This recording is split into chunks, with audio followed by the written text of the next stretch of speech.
August 2nd, 1990, Saddam Hussein's forces crashed through the defenses of oil-rich Kuwait. In fear of an Iraqi invasion into Saudi Arabia, the United States and her coalition allies poured into the Arabian Peninsula to form a deterrent that would be known as Desert Shield.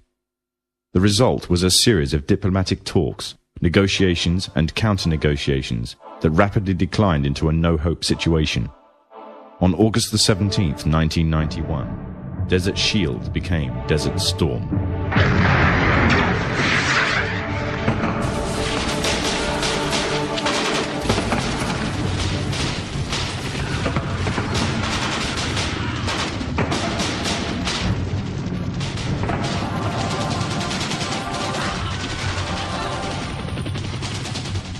The conflict was witnessed by millions through the eye of CNN and the BBC, showing propaganda of the systematic eradication of Saddam's forces by a coalition far superior in technological, political, and economic power. However, what was little known was that from the outset the war was engineered, controlled, and manipulated by an elite group.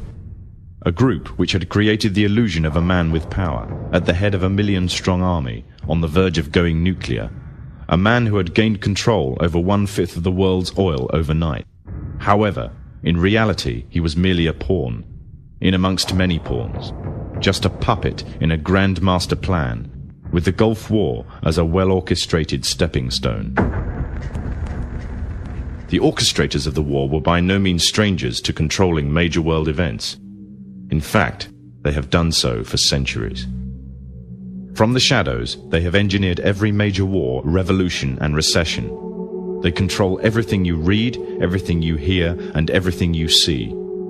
They have managed to indoctrinate an entire populace to their way of thinking, and have infiltrated key positions in places of authority. And it is from the shadows that they have created a new political order, a new economic order, and more sinister, a new religious order. Their ultimate aim is total global domination, and they will stop at nothing to reach their goal. The goal that was outlined in a speech given by former President of the United States, George Bush. What is at stake is more than one small country. It is a big idea, a new world order.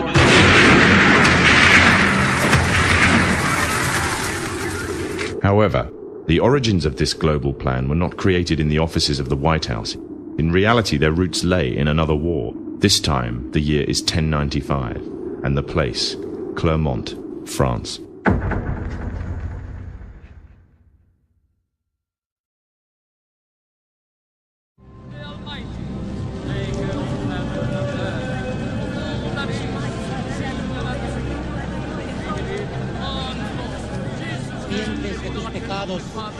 En el nombre del Padre, del Hijo y del Espíritu Santo. 11th century Europe was ruled by the Church, which held a firm grip on the hearts and minds of the people. This power enabled Pope Urban II to wage war on the Muslim Caliphate and crusade in what he called a War of the Cross, to recapture the land of Jerusalem. It had been under Muslim rule since the year 637, but in 1099 this rule was brought to a bloody and sudden end. In the name of the cross, women were raped and murdered. Children were put to the sword, and it is said that blood ran in the streets knee-high to the horses. Out of this land of bloodshed and terror, a group of men arose. Men that would stop at nothing to get what they wanted, no matter what the cost. 20 years after Jerusalem was taken, the Dome of the Rock was seized by a group of warrior monks calling themselves the Knights of the Temple of Solomon, or more simply, the Knights Templars.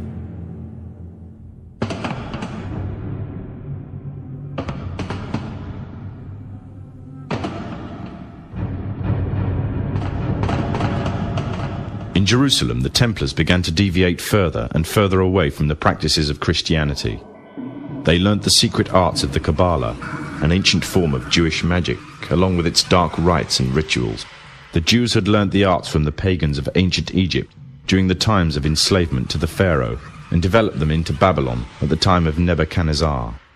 In 1307, King Philippe of France arrested them for charges of denial of Christ, homosexuality, and idol worship, as well as magic. In 1314, Pope Clement V declared all Templars as heretics to Christianity, ordering all their properties to be seized. Their leader, Jacques de Morlaix, was captured and burnt to the stake. The Templars were cornered, and just when it seemed they were finished forever, a glimmer of hope arose from a seemingly certain end. They were to find a safe haven as well as an ally. But not in France. In fact, in a country in a desperate struggle for independence against the English. The country of Scotland.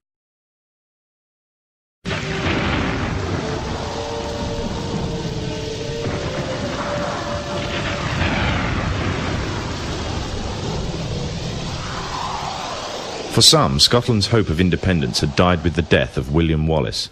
However, to the King of Scotland, Robert the Bruce, the arrival of the Templars gave him a new secret weapon.